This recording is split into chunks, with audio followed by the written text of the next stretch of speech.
right. So what's going on?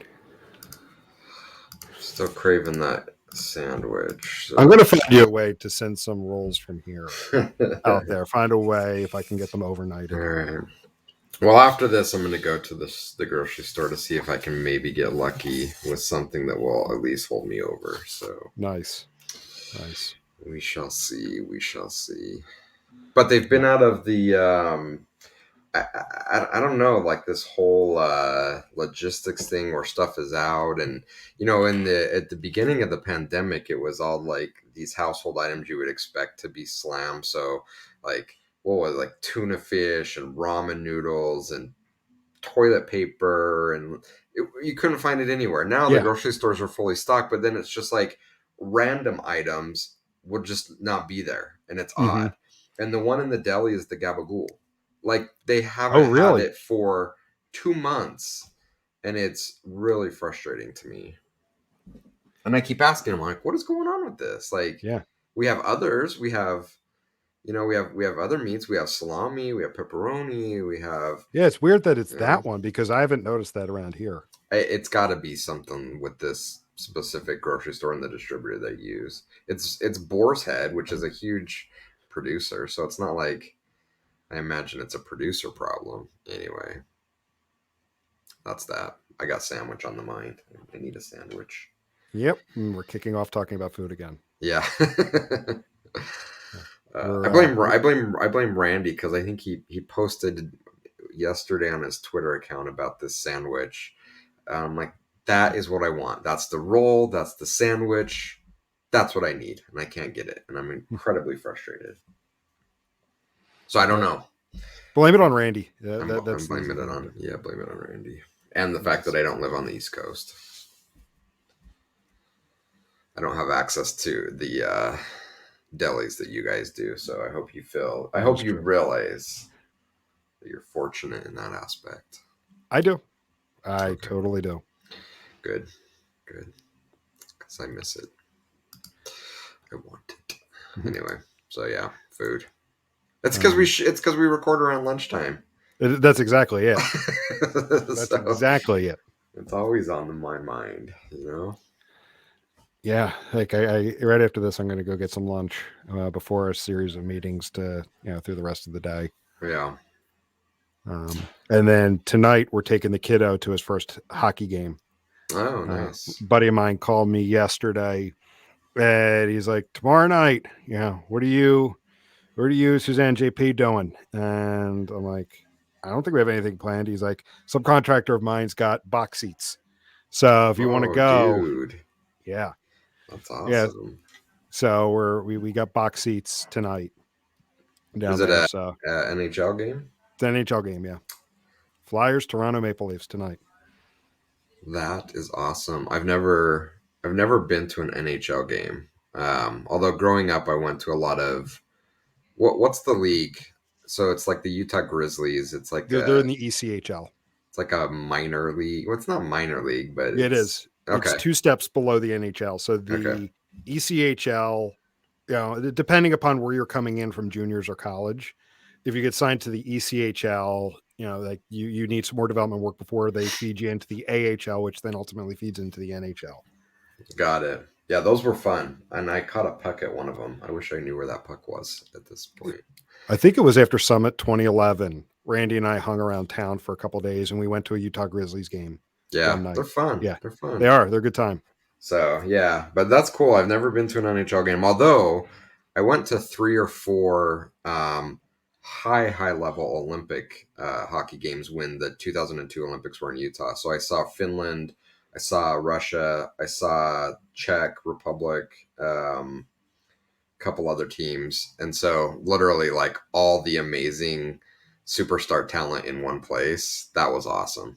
Yeah, that had to be awesome. So, yeah, it was fun.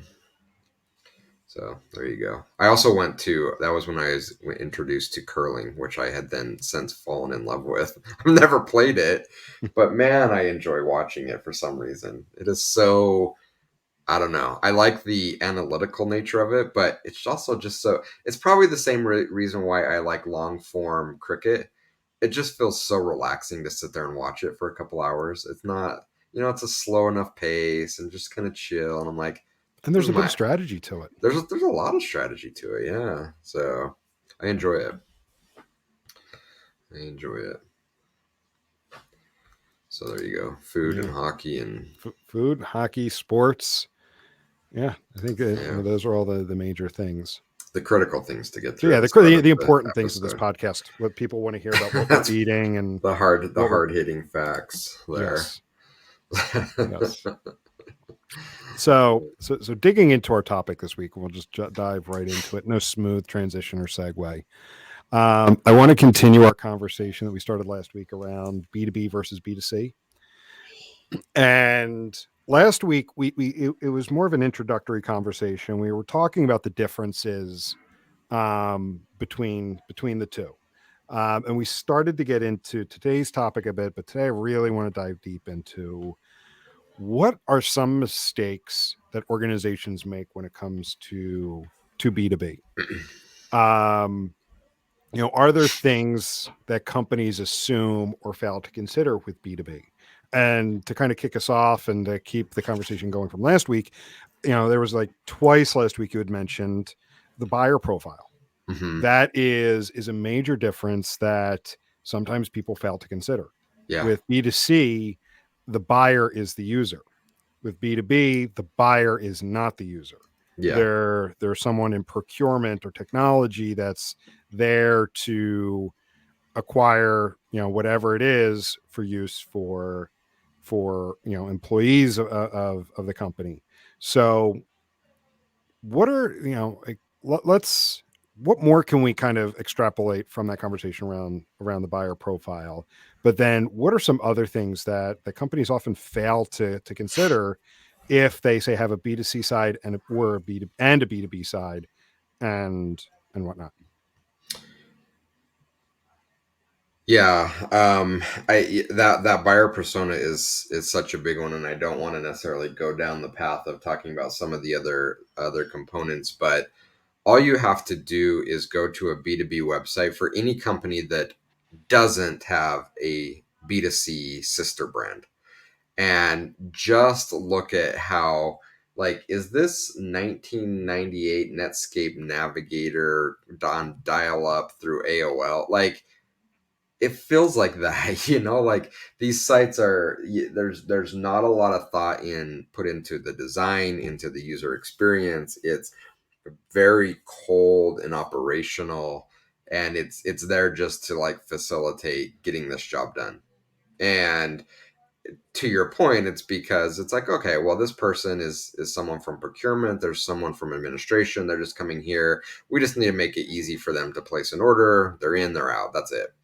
I mean, but I think it's such a huge missed opportunity to provide a nicer user experience, to increase lifetime value, to increase cart value. Just because I'm sent out on an errand to purchase a certain thing doesn't mean that I'm also not susceptible um, to suggestions, to last minute purchases, to, oh, I know I came here to get a bunch of hanging files for the boss's office, but we really really need a bunch of I don't know, filters for our coffee machine in the break room.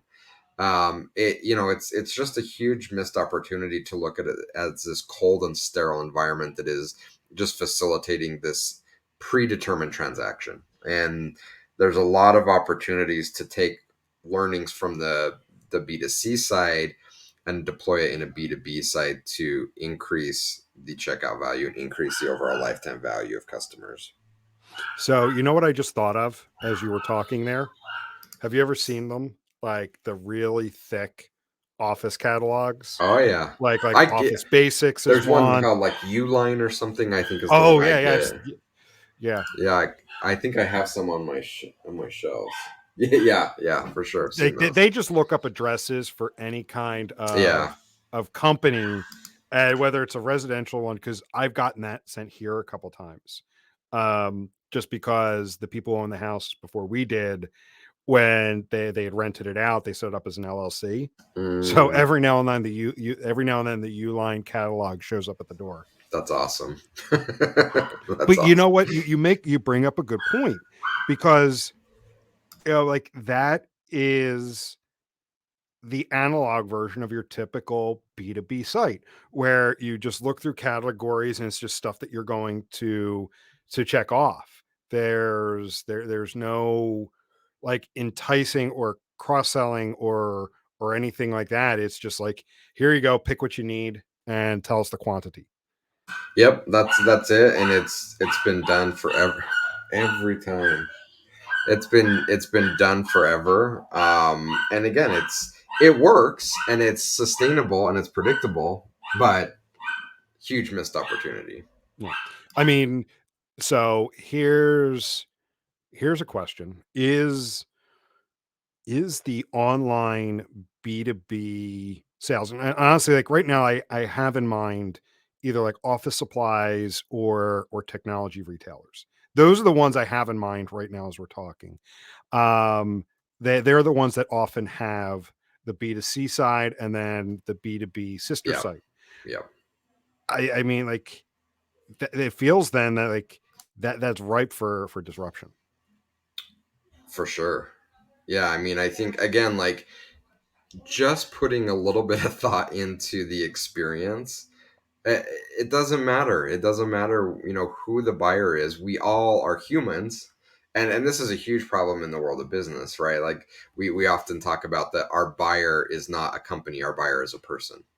And that's kind of the perspective we take to put a more humanistic lens on it. But it's true of every B2B company. And it seems so simple, yet so few do it. And it's such a subtle shift that someone coming in saying, I'm going to shake this up and we're not going to do anything crazy. We're simply going to recognize our buyer as a person instead of an entity completely changes the game. Completely. Yeah. So I mean that's the big one that sticks out there. But we've kind of alluded, you brought up B2C. That's also a huge driver and something that we see companies miss. Is that, and it's a weird one to me. We talked about this a little bit on the last podcast. Is that oftentimes these B2B brands drive more revenue than B2C brands. Smaller volumes, but much higher revenue. And but they're often kind of put down in the basement. It's like, you guys just sit there and you'll get the leftovers. Like whatever we do on the consumer side, you guys can, copy that. And, that's what you'll do. And of course your staff will be, 20 times or 50 times or 100 times smaller. But you'll figure it out. And it's again this huge missed opportunity to look at it as um, just replicating what we do on the consumer side. Sure, we should replicate the humanistic portion of it, that our buyer is a person. But just to say, well, this works on consumer, and so it's going to work on business is a massive miss. Because while it's a person, it's a completely different persona, different profile, different. They have different agendas, and so to try to apply what we do in the B2C world to a B2B sister site is leaving huge opportunity on the table. Mhm.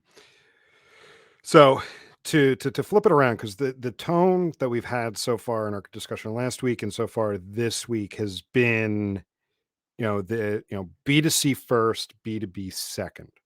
And I'm thinking of a conversation I had earlier today that's given me a different perspective, and one that's worth talking about is B2B first, B2C second. So, say a company that has primarily a B2B offering, but maybe is thinking about, what if we sell directly to consumers? They recognize what you were just talking about, in that it's the B2B customer that is their bread and butter. But, if they're going to try to get into selling directly to consumers, like it's what do I want to say? Sorry, a text message just popped up. Let me turn my phone over. Um, like what could they be possibly not considering when going to the consumer and trying to avoid what we already talked about, like the buyer persona being different? That's a given. Like, are there things that maybe they take for granted from their B2B customers that they're not going to see from their B2C? I mean, loyalty is a Mhm. huge one. Because when we work in a B2B world, and for right or wrong, once you have a relationship established, it's so incredibly costly to stop that relationship and start a new one. Mhm. And by that I mean, like, just getting the infrastructure set up for two entities to buy from each other is incredibly complicated. Agreements and back end processes and making things sure all these things are aligned and mapping out POs, and it's complicated. And so once that work has been done, and this is, I think, also why it we see a lack of innovation in the B2B space, is that once that work has been done to acquire and onboard a customer, unless things are horrifically bad, they don't want to leave, because the startup cost of going somewhere else is so incredibly high. And so oftentimes, as a supplier, as a seller, you take that buyer for granted, because you've won them, you've you've gone through the process of onboarding them, and the pain that they're going to feel to try to go to another supplier. It's massive. And so we kind of take that for granted and say, well, they're in, let's just like not massively screw it up and they'll stick around. That's not true so much on the B2C side. I'm sure there's some more higher end products where you invest heavily, and making a switch may be difficult, but B2C buyers are finicky. um they will Fickle. switch. That's another good word. Fickle is a good word. They will switch on a dime, and there's very often very, very little, if any, cost associated with switching suppliers, with switching brands that you buy from. And so that's why there's so much attention on the consumer side, is that we have to constantly win that business and keep them happy. Not so much so on the B2C side. I mean, yeah, smart businesses are doing it, and ultimately, if you're not re-winning the business and keeping them happy, they're going to leave. But it's a much, much longer time frame when compared to consumer side. Mhm. Now, to flip the question back around again, talking about loyalty. Um, I mean, I'm assuming then that sometimes, like with B2C, sometimes kind of being secondary. Or I'm sorry, B2B being secondary within a a business. The idea of loyalty. Is that often something that's not, or no, not loyalty. Sorry, I said loyalty, but what I'm actually talking about is like all of the processes and procedures. It leans into what you were talking about with loyalty, because all of the stuff that takes the time, the legal agreements, all of those things for two businesses to transact. Um, have you seen it with companies where they're B2C first, that they have underestimated the amount of paperwork and back and forth just to enable those transactions? Oh yeah. Yeah, I've seen it. I've seen it a lot. And if you've never done it, then you're using the only lens that that between a business and a consumer, it's a fairly easy transaction. So we assume that it's going to be like that with every type of transaction. And oftentimes that's where companies get a bit I don't know what they say out east, over their skis, a bit overextended over their In experience, over their head. in over their head. Because yeah, I mean, these things, while there are similarities and there are parallels, they really are completely different learning paths, and it takes a level of experience and expertise to craft the right level of customer experiences in each of those different verticals. Um, with that said, I think it's also important to learn from others as well. This is a little bit off topic, but one of the questions that I often get asked in the sales process is, do you specialize in a specific industry, or are you kind of vertical agnostic or industry agnostic? And there are companies that are primarily looking for someone, say, hey, we want to go with an agency that their expertise is in automotive. Everything they do, think, drink, breathe is automotive.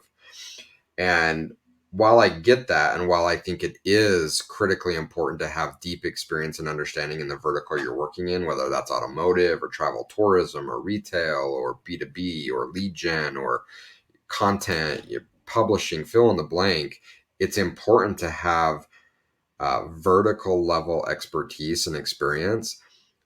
It shouldn't be done at the cost of learning things from other industries. And I think there's a huge opportunity to learn from what other industries are doing, and especially B2C, B2B. Again, I think both of those, there's a lot of ways that you can think about and can inform from. So from a B2B perspective, they have a lot that they can teach their B2C counterparts on playing the long game and investing in growing customer relationships over time and investing in kind of larger purchases and ticket items. On the B2C side, the B2C folks have a lot that they can teach their B2B counterparts on the importance of experience and in making it something that's just not a cold, sterile corporate transaction, but a more humanistic transaction.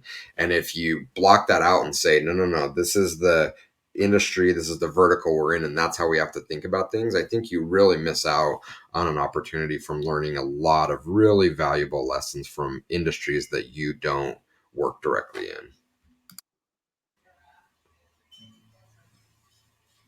See, like I have this question on the tip of my tongue, and I kind of already know where it's going to take us because I keep wanting to ask why. Why why do companies when it comes to B2B operate that way? And honestly, I keep coming back to the answer, and I don't want us to be redundant in that it's because it's secondary. They think of it as an afterthought. B2C is typically seen as the sexier business to be involved in. It's the one that you get all of the cool toys. And I'm thinking from the perspective of like retail sales. Well, retail's not the word to use, but like product sales. B2C consumer or retail, you get all the cool fun toys to play with. Whereas B2B, it's not. So that's why people just think of it as secondary. They don't want to necessarily prioritize it, and they kind of miss the opportunity and the challenge. Yeah, and again, I think a big driver for that is that those things are seen as unnecessary. Mm-hmm. Um, and I've seen this in B2B clients that we've worked with over the years, and that is that again, if you view it as this very sterile transaction between two businesses, and you present those business leaders with, well, let's invest in a personalization tool, or let's invest more deeply, excuse me, in analytics so we understand better what our buyers are doing. You're hitting a brick wall because they've already convinced themselves that those things are simply unnecessary. Why do we need to personalize our site? Why do we need to learn more about our buyers? Like, these guys have to come buy from us. They've been buying their crappy one ply toilet paper from us for the last 60 years, and nothing is going to change tomorrow. So it makes no sense for us to personalize the experience, to us to do A/B testing or invest in an analytics team to better understand what they're doing. They're telling us what they need. There's the PO for what they're going to buy, and so they've convinced themselves that there's no value to it, and so instantly it puts these B2B programs in a very difficult spot. And programs that we've worked with that have had analytics and have had tools to provide a better experience, rarely are those the decisions of the B2B teams. They're often our B2C brands are using it. They've got some extra, usage. You guys can go ahead and use it if you want. Kind of like the hand me down. Like you're the third or fourth child. It's like, we've kind of done this. I know you have your own specific needs, but we've got closet full of clothes. Just go find something that may work for you. Like, Mm-hmm. but I'm way too big. I don't even fit in these clothes. And now I'm walking around like this. Like, yeah, it's what we got. Make it work. And oftentimes it doesn't work, and it doesn't work very well at all. And I think it's a huge driver that they don't see value in it. But the reality is that it doesn't matter what process that you're trying to optimize. There's always value in collecting data and analyzing the process to find out where you have opportunities to create a more efficient process, and B, from that learning, testing new ways of doing things to create a better and more efficient experience. And I think for me, a big part of that philosophy or thinking about things came from personal observation and experience, which we haven't really talked a lot about. But before I even knew what analytics was or that this is what I wanted to do, I spent a lot of time studying it and researching it because I found it so fascinating. In that my grandpa worked for U.S. Steel in a steel mill here in Utah, and he was, I think his title was industrial engineer.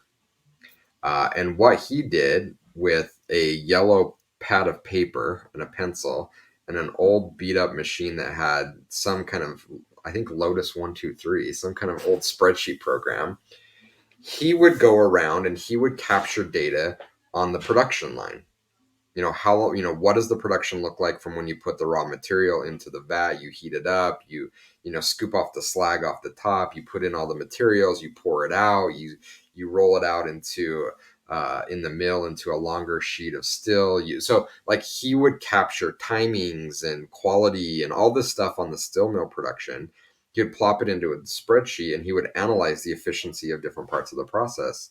And that really stuck with me, like, literally being inside the steel mill watching this happen and then going back to the office and seeing all this data pour in. I'm like, this is so mesmerizing. And it became almost a sickness where everywhere I went, whether it was going into a restaurant and ordering food or trying to check out in the grocery store, that mental image of the steel mill just burned into my brain of like, you can do that so much better. You can create this process so it's so much more enjoyable. Like I started seeing that in every aspect of the world. That is a really cool story. I hadn't heard you tell that one before. Yeah, it was super cool to see. And I was at the time probably junior high age when I started to really get exposure to the steel mill and kind of be able to shadow him and see what he was doing. And it did. I mean, it left a huge impression on me.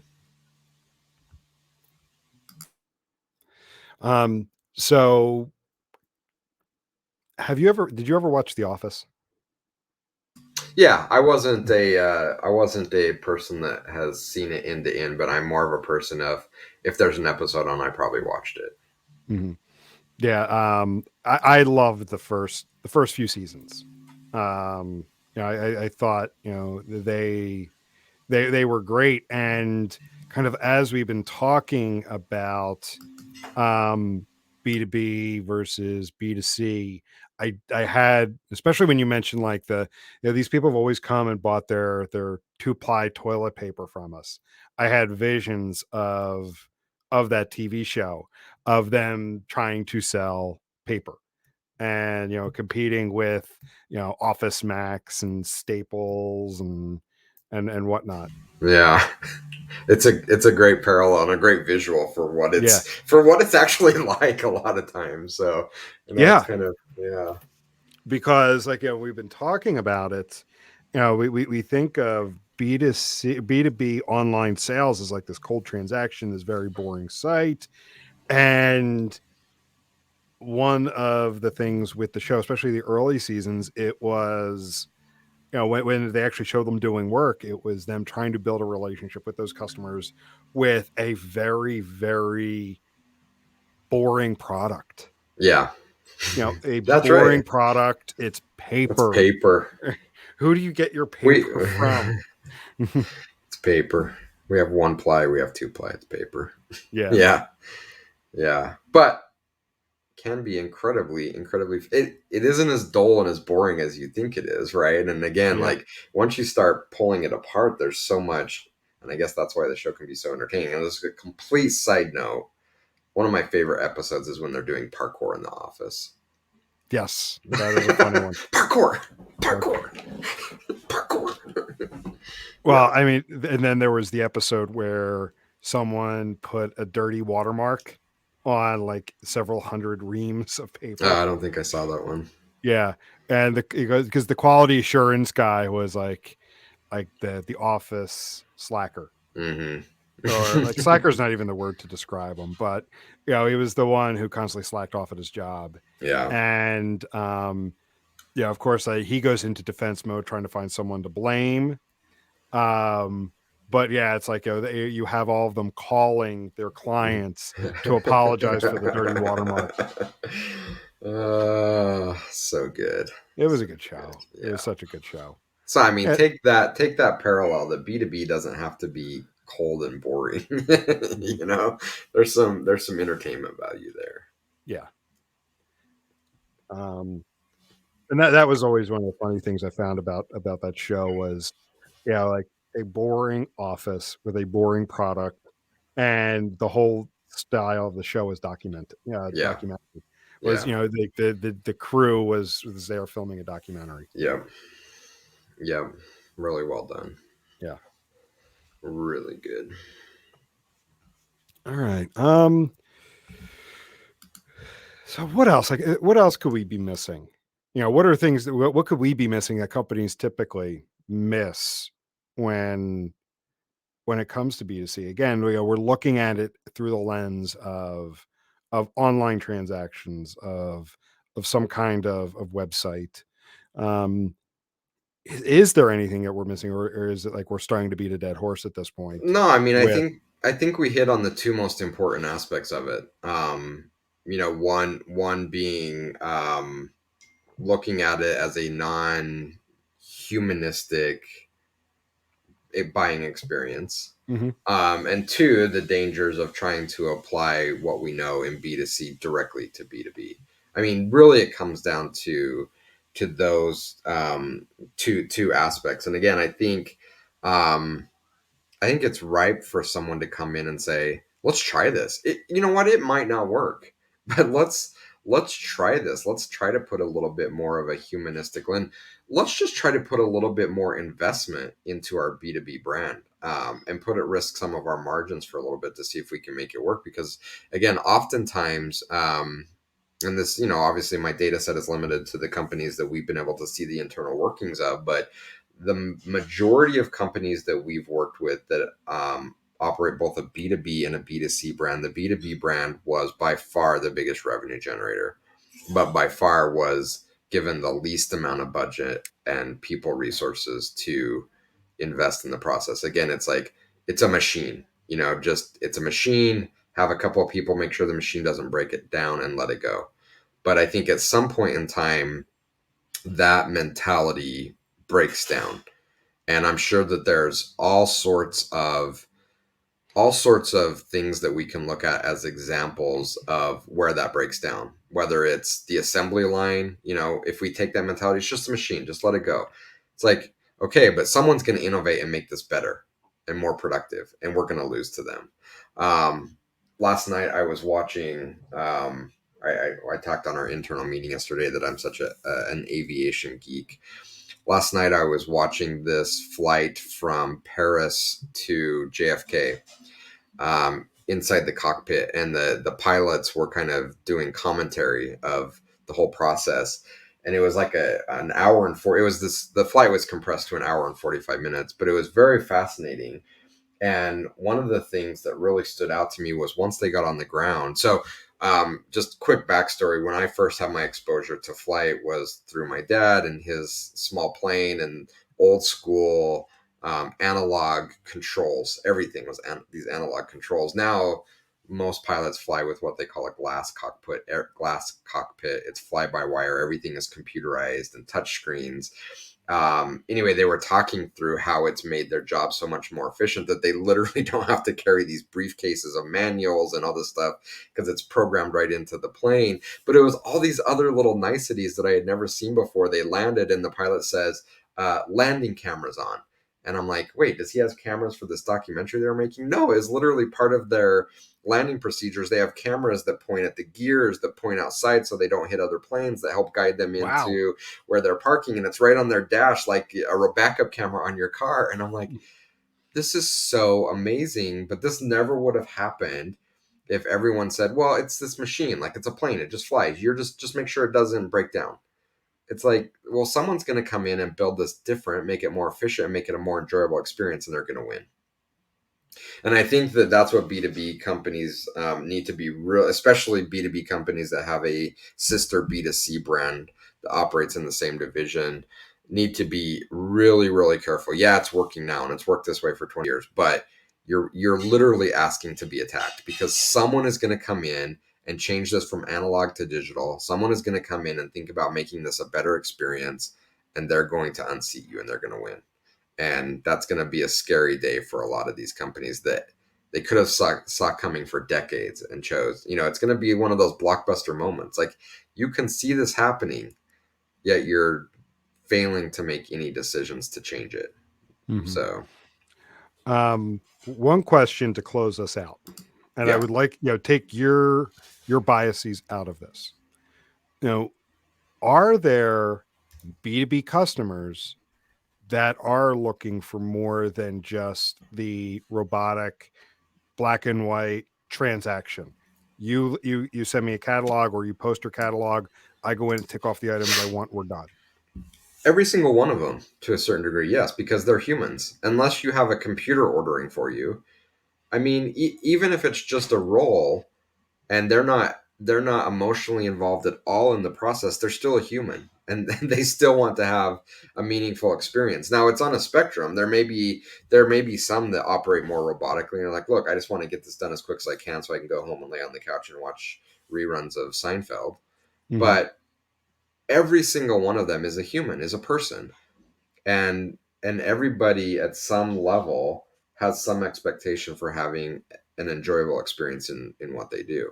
And so, yeah, I mean, I don't think it matters. I think for sure understanding the persona of your buyers, and that's where the data comes in as very valuable, will help dictate what depth and level of that experience your buyers are expecting. But if it's a Boolean, do they expect a personal custom experience versus not? 100% of the time, the answer is yes, because they're humans, and that's what humans want. Whether they're willing to admit it or not, that's what they want. That's what we want. Cool.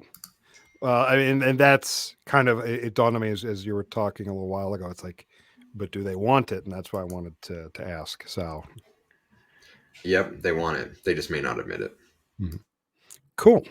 All right. Well, I think that's a good spot to wrap up on for now. We're going to continue this topic in a, take a few other different looks at it, really getting into the analytics in the next couple of weeks. Awesome. So for the listeners, there is a plan for this. We're going to get to more, we've talked, we started with the 30,000 foot view. We're starting to zoom in a bit more. So, we're going to start to talk about analytics and analyst role when it comes to this.